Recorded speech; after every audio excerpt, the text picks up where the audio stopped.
Hi guys, welcome to our channel. এই দেখুন, আজকে মা গুপুকে ভোগ করে দিয়েছে। দেখুন কত রকম করে ভোগ করে দিয়েছে।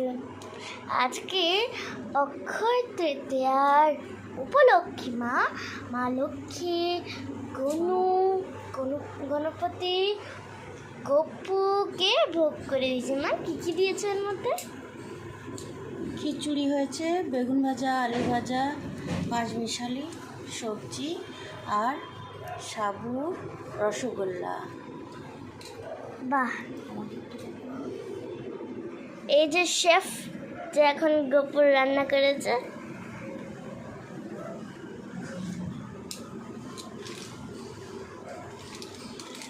রাধে রাধে।